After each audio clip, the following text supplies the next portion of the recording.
अस्सलाम वालेकुम स्टूडेंट्स। हमारा अगला टॉपिक है बायोलॉजी 10th क्लास का होम्योस्टेसिस। ये नेक्स्ट चैप्टर है, 11 चैप्टर है। इसका हम आज पहला लेक्चर डिस्कस करेंगे। होम्योस्टेसिस क्या होता है। एक बात याद रखिएगा, जो लिविंग थिंग्स होती हैं, जितनी भी लिविंग थिंग्स हैं, ये लिविंग थिंग्स अपनी लाइफ को सस्टेन करने के लिए क्या करती हैं, होम्योस्टेसिस को मेंटेन करती हैं। अगर ये होम्योस्टेसिस नहीं करेंगे तो लिविंग थिंग्स कभी भी सर्वाइव करने के काबिल नहीं हो सकती। तो सर्वाइव करने के लिए लिविंग थिंग्स का अपने होम्योस्टेसिस को मेंटेन करना बहुत ज़्यादा ज़रूरी होता है। होम्योस्टेसिस असल में ये खुद से ग्रीक टर्म है होम्यो और स्टेसिस।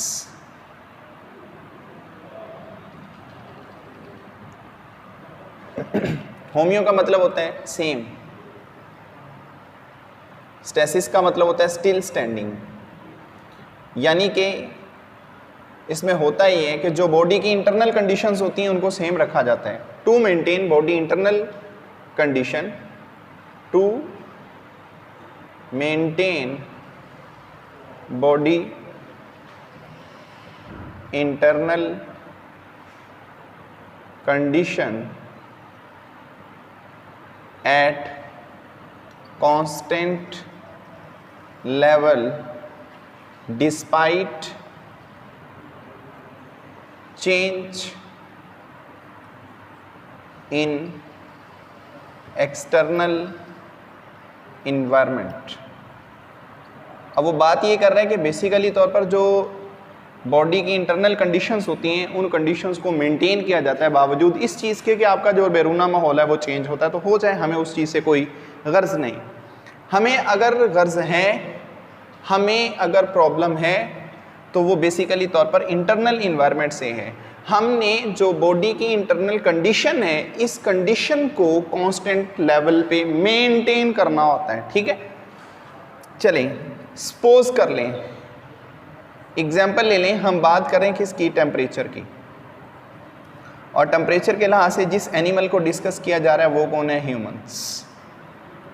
इंसानी जो बॉडी होती है इसका जो टेम्परेचर है वो 37 डिग्री सेल्सियस स्केल है। ये इसका कांस्टेंट एक टेम्परेचर होता है, एक ऐसा लेवल जिस लेवल के ऊपर हमारे बॉडी के सफिशिएंट, असल में अगर हम लाइफ की बात करते हैं तो ज़िंदगी क्या है, ज़िंदगी असल में नाम होता है केमिकल रिएक्शंस का। यानी कि जितनी देर तक केमिकल रिएक्शंस प्रोसीड हो रहे हैं हमारी बॉडी में उतनी देर तक हमारी ज़िंदगी चल रही है। जब ये केमिकल रिएक्शन प्रोसीड होना बंद हो जाएंगे इसका मतलब है हमारी लाइफ भी ख़त्म हो जाएगी।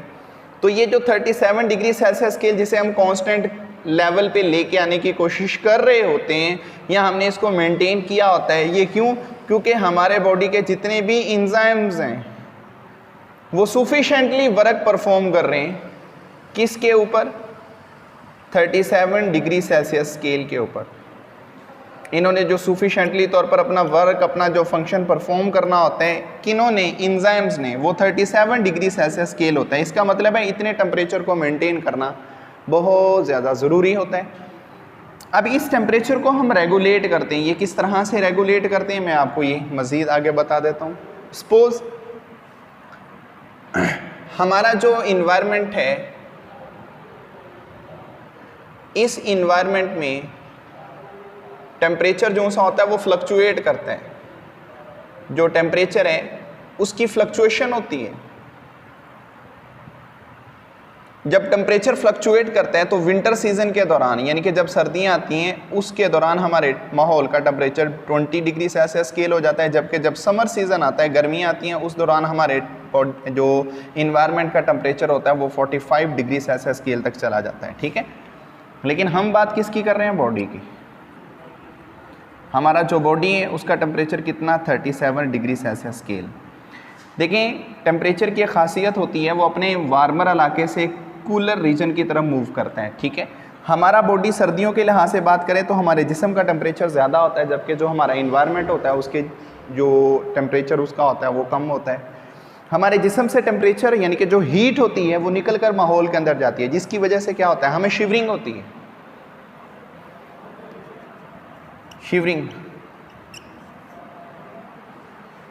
हमें शिवरिंग होती है हम कांपते हैं, क्यों कांपते हैं? क्योंकि हमारे जिस्म से टेम्परेचर निकल रहा होता है, हमारा बॉडी कोलैप्स होता है। फिर इस चीज़ को मेंटेन करने के लिए हम गर्म कपड़े पहनते हैं, जर्सियाँ पहनते हैं, आग के करीब बैठते हैं, ऐसी चीज़ें खाते हैं जहाँ से हमें हीट प्रोवाइड हो रही होती है। किस मकसद के लिए? To maintain 37 degree Celsius scale. अब इसी तरह अगर हम बात करें 45 की, तो क्या होता है, इन्वायरमेंट से टेम्परेचर हमारे जिस्म के अंदर आना शुरू हो जाता है, जिससे क्या होता है, हमारा बॉडी हीट अप होने लगता है। जब बॉडी हीट अप होने लगता है, फिर उस मकसद के लिए हम 37 डिग्री सेल्सियस स्केल को मेंटेन करने के लिए एसी के नीचे बैठते हैं, बार बार नहाते हैं, ऐसी चीज़ें खाते हैं जिनसे हमें ठंडक फील हो, ऐसे कपड़े ज़ेबतन करते हैं जो बेसिकली लाइट कलर के होते हैं ताकि वो ज़्यादा से ज़्यादा रोशनी को रिफ्लेक्ट करें। तो ये सिर्फ किस चीज़ के लिए कर रहे हैं? क्योंकि हम होम्योस्टेसिस को मेंटेन करना चाह रहे हैं, हम लिविंग ऑर्गेनिजम्स होते हैं, तो इसीलिए हम इस चीज़ को बरकरार रखने की कोशिश कर रहे हैं। ठीक है जी। तो होम्योस्टेसिस को जो परफॉर्म चीज़ें कर रही हैं वो बेसिकली 3 होते हैं, यानी कि आप ये कह लें कि होम्योस्टेसिस बेसिकली तौर पर इसके कुछ कंपोनेंट्स होते हैं। तो इसके कंपोनेंट्स 3 होते हैं, 3 इसके पार्ट्स कह लें कि हमारे पास होते हैं। पहला हिस्सा जो सा होता है उसे कहते हैं थर्मोरेगुलेशन, थर्मोरेगुलेशन। दूसरा जो हिस्सा होता है उसे ओस्मोरेगुलेशन कहते हैं।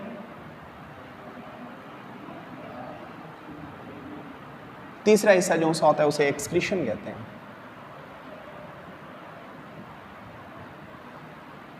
ये 3 चीजें होती हैं। थर्मोरेगुलेशन असल में थर्म एक ग्रीक जुबान की टर्म है जिसका खुद का मतलब होता है हीट।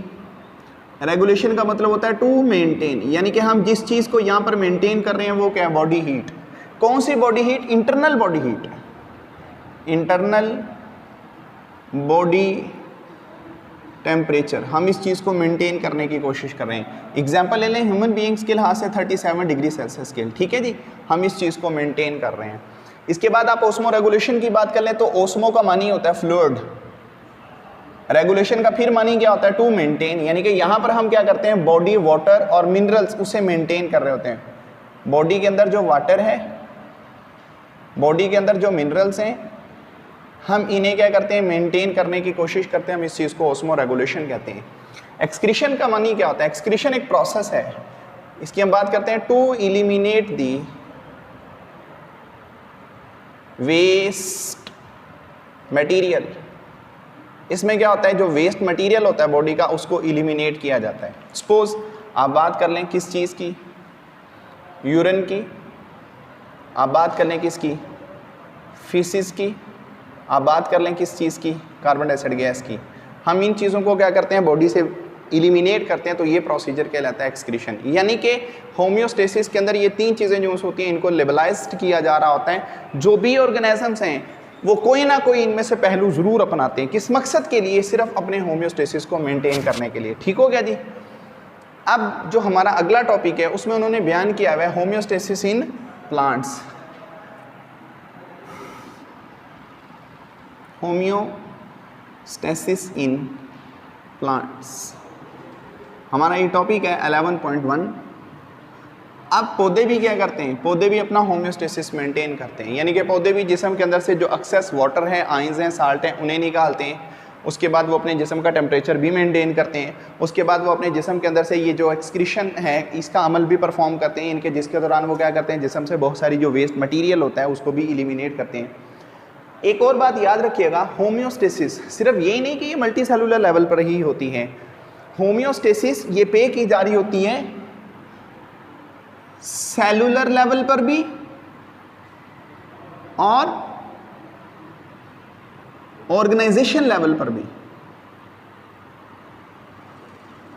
ये हर लेवल पे परफॉर्म हो सकती है। इसे परफॉर्म किया जा रहा होता है ऑर्गेनाइजेशन लेवल पर भी और सेलुलर लेवल पर भी। यानी कि होम्योस्टेसिस यूनिसेलुलर वो बात कर लें वो भी परफॉर्म कर रहे होते हैं, अमीबा की बात कर लें, ठीक है। मल्टी सेलुलर हमारा बॉडी है, ये भी होम्योस्टेसिस को मेंटेन करने की कोशिश कर रहा है। अब इसके बाद होम्योस्टेसिस सेल के अंदर भी परफॉर्म हो रहा होता है, सेल के बाहर भी परफॉर्म किया जा रहा होता है। यानी कि सेल के इनसाइड भी साल्ट, आयंस, वाटर रेगुलेशन, ठीक है। इसके बाद पीएच की बात कर लें तो ये सारी जो चीज़ें होती हैं वो सेल के अंदर भी मेंटेन की जा रही होती है और सेल का जो आउटर इन्वायरमेंट होता है वहाँ पर भी मेंटेन की जा रही होती है। तो हम इस चीज़ को नाम देते हैं कि इसका होम्योस्टेसिस का। अब जो प्लांट होम्योस्टेसिस करते हैं उसके अंदर जो सबसे पहला टॉपिक उन्होंने मेंशन किया 11.1.1 के अंदर, तो वो सबसे पहले क्या है? Removal of extra carbon dioxide gas and oxygen, ये पहला टॉपिक है। देखें, पौधे बहुत अच्छे दो काम परफॉर्म कर रहे होते हैं। एक को हम नाम देते हैं रेस्पायरेशन, दूसरे को हम नाम देते हैं फोटोसिंथेसिस।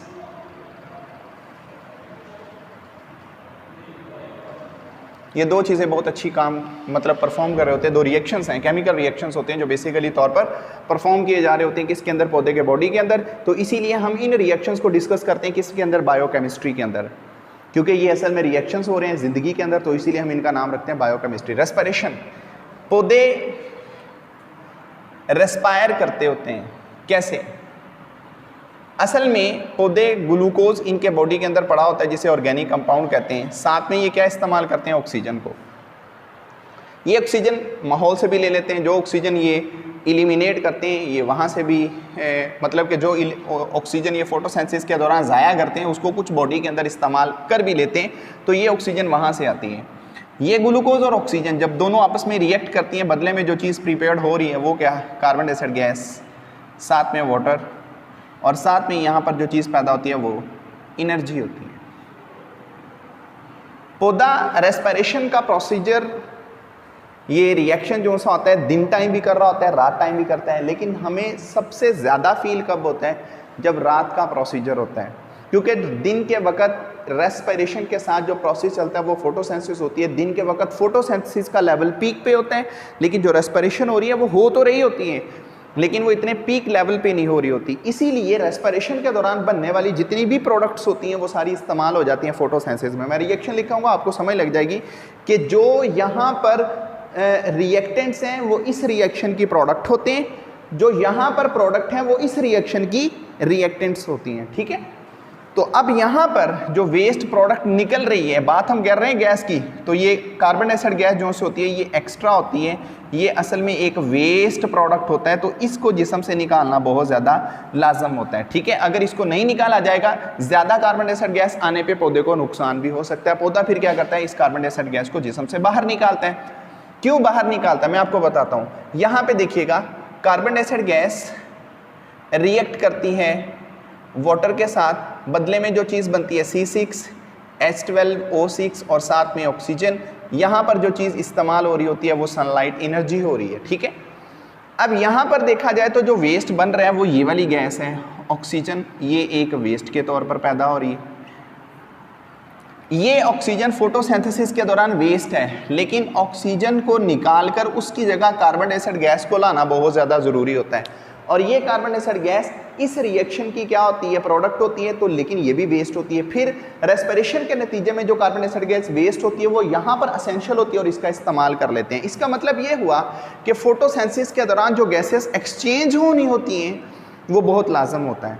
अगर कार्बन डाइऑक्साइड गैस बाहर से अंदर आएगी तो फोटोसिंथेसिस होगी, और अगर अंदर पड़ी हुई ऑक्सीजन सारी बाहर निकलेगी तो उस कार्बन डाइऑक्साइड गैस को अंदर जगह मिलेगी, फिर वो अंदर जाएगी, अदरवाइज वो अंदर क्रॉस नहीं कर सकती। तो इसीलिए ये जो गैसेज होती हैं ये बेसिकली एक्स्ट्रा होती हैं, वेस्ट होती हैं, ये पौधे को नुकसान दे सकती हैं, इसीलिए इनको पौधा क्या करता है, जिस्म से बाहर निकालता है। ठीक है जी, तो सेकेंड टॉपिक जो है उसके अंदर उन्होंने बयान किया हुआ 11.1.2 के अंदर कि रिमूवल ऑफ एक्स्ट्रा वाटर। अब क्या किया जाता है, पौधा जिस्म के अंदर से जो एक्सेस पानी होता है वो भी निकाल देता है। एक्सेस पानी पौधा कैसे निकालता है, दो तरीकाकार होते हैं यहाँ पर। एक को कहते हैं ट्रांसपायरेशन और दूसरे तरीकाकार को कहते हैं गुटेशन। ये दो तरीकाकार होते हैं। ट्रांसपायरेशन आप पहले भी जानते हैं। ट्रांसपायरेशन क्या है, the loss of water in the form of vapours at plant surface area. Loss of water in the form of vapours at plant surface is called transpiration. Guttation क्या है,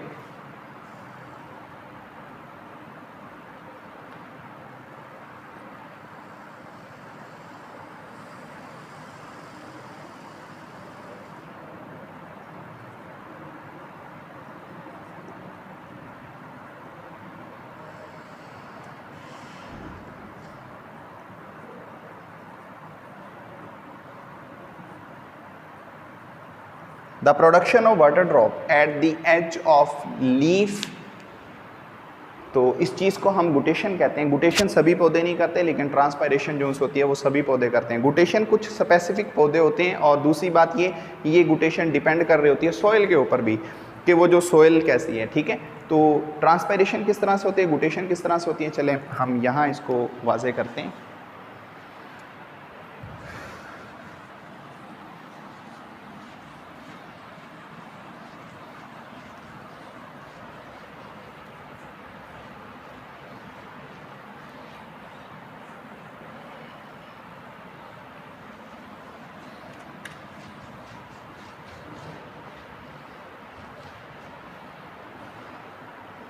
देखिए, सबसे पहली जो चीज़ है वो है ट्रांसपायरेशन।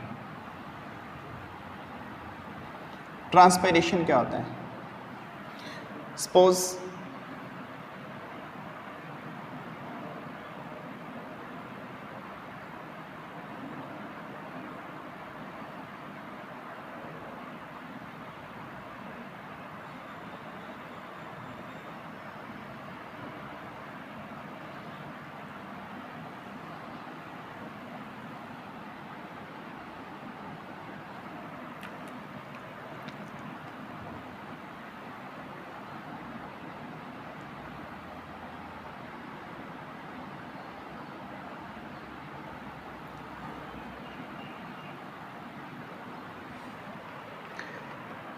पौधा असल में ट्रांसपायरेशन के दौरान क्या होता है, जितना भी वाटर होता है वो सॉइल में मौजूद होता है।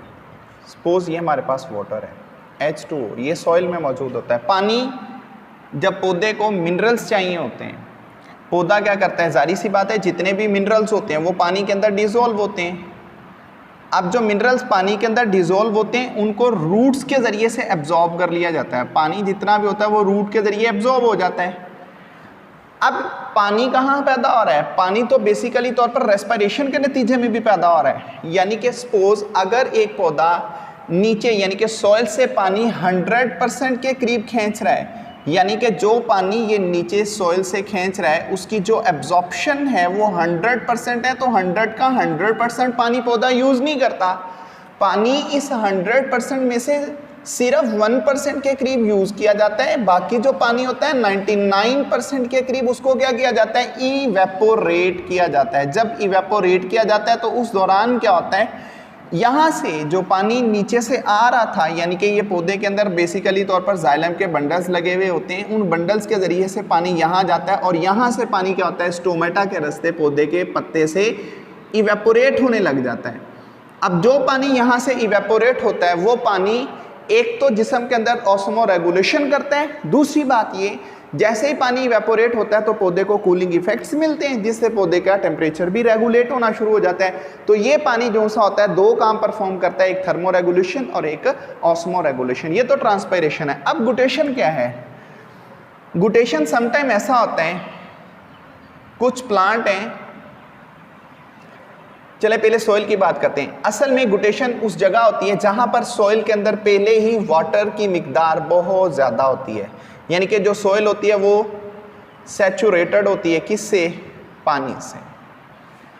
अब सॉइल के अंदर पानी ज़्यादा है, जबकि जो प्लांट की रूट्स होती हैं, इन रूट्स में साल्ट ज़्यादा होता है। हालांकि पानी भी है यहाँ पर, लेकिन पानी की निस्बत साल्ट की कंसंट्रेशन ज़्यादा होती है। बाहर वाली साइड पर पानी बहुत ज़्यादा है, पौधे के रूट्स के अंदर साल्ट की कंसंट्रेशन बहुत ज़्यादा होती है। पानी ऑटोमेटिकली पौधे के जिस्म के अंदर आना शुरू कर देता है, पैसिवली, एक्टिवली नहीं, पैसिवली। ऑस्मोसिस करके पानी सॉइल के पार्टिकल्स को छोड़ता है और अंदर आना शुरू कर देता है। जब ये पानी अंदर आना शुरू कर देता है, जाइलम के बंडल के ज़रिए से पानी अब पौधे के बॉडी के अंदर ट्रैवल करता है। फिर इसी चीज़ को मेंटेन करने के लिए कुछ स्पेसिफाइड प्लांट्स ने अपने पत्तों के अंदर रखे होते हैं हाइडाथोड ग्लैंड्स। Hydathode glands. अब ये पौधे कौन से होते हैं? सॉइल का मैंने आपको बता दिया। अब जो प्लांट्स होते हैं जो गुटेशन करते हैं, इनमें स्ट्रॉबेरी और इनमें कुछ ग्रासिस की फैमिलीज होती हैं, सारी नहीं, कुछ फैमिलीज। अब पानी जो सा होता है जब अंदर जाता है तो ये जो हाइडाथोड ग्लैंड्स होते हैं ये क्या करते हैं, ये एक्सेस पानी को खींच के ले आते हैं पत्ते के किनारे पे। जो ये पत्ते का किनारा होता है, एज होता है, इसके ऊपर एक सुराख होता है, इस सुराख को वाटरी पोर कहते हैं, वाटरी पोर। अब जितना भी पानी होता है जो एक्सेस वाटर है वो हाइडाथोड ग्लैंड्स क्या करते हैं, इस वाटरी पोर पे ले आते हैं। जब वो यहाँ ले आते हैं तो ये ड्रॉप बाय ड्रॉप क्या होता है, नीचे गिरता रहता है। इस अमल को हम गुटेशन कहते हैं।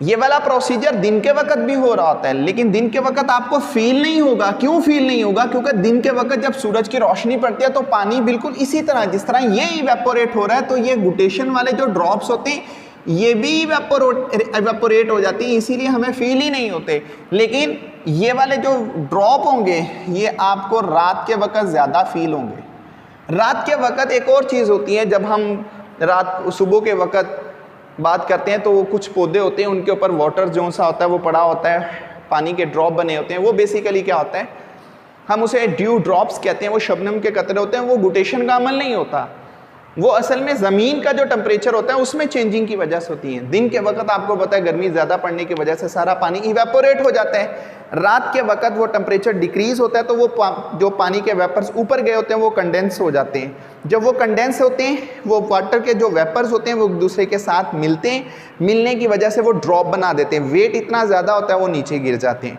तो फिर हमें सुबह के वक्त जो होते हैं वो घास के ऊपर या फिर अदर जो हमारे बाहर इन्वायरमेंट के अंदर चीज़ें पड़ी होती हैं तो उनके ऊपर पानी इकट्ठा होता है, वो ड्यू ड्रॉप्स कहलाता है। तो गुटेशन और ड्यू ड्रॉप्स में फ़र्क होता है, ठीक है। दो प्रोसीजर हो गए। तीसरा प्रोसीजर जो पौधे बेसिकली तौर पर अपनाते हैं होम्योस्टेसिस को मेंटेन करने के लिए, वो कहलाता है रिमूवल ऑफ मेटाबॉलिक वेस्ट। तीसरा प्रोसीजर है रिमूवल ऑफ मेटाबॉलिक वेस्ट। जिस तरह से हम मेटाबॉलिक वेस्ट पैदा करते हैं, what is metabolic waste? The waste material which are produced, the waste material which are produced during the breaking down of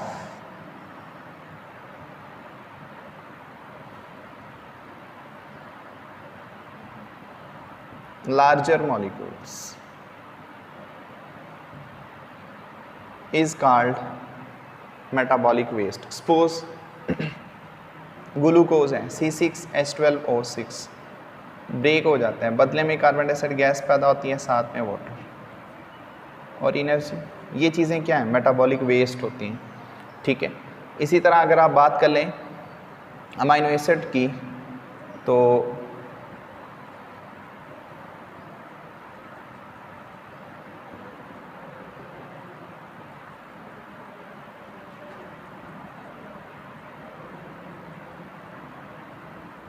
ये भी क्या है? मेटाबॉलिक वेस्ट होता है। तो इनको हम मेटाबॉलिक वेस्ट कहते हैं। प्लांट भी मेटाबॉलिक वेस्ट बनाते हैं। सपोज दैट आप एग्जांपल ले लें, जैसा कि कैल्शियम ऑक्सालेट,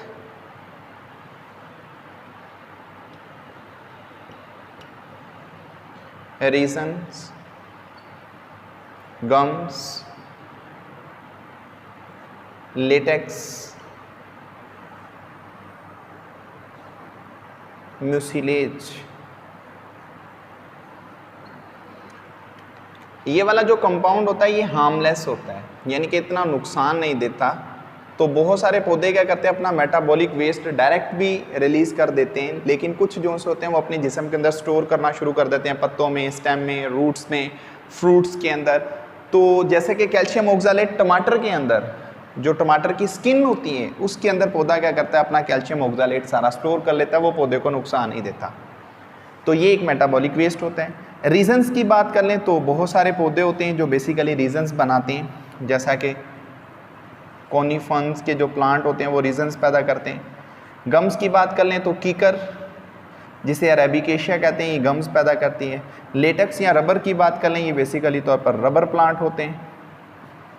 और इसके बाद म्यूसिलेज की बात कर लें तो जो लेडी फिंगर होती है, ये लेडी फिंगर, इसमें से भी एक लेसदार मादा सा बाहर निकलता है, वो बेसिकली क्या है, वो लेटेक्स के, वो म्यूसिलेज कहलाता है।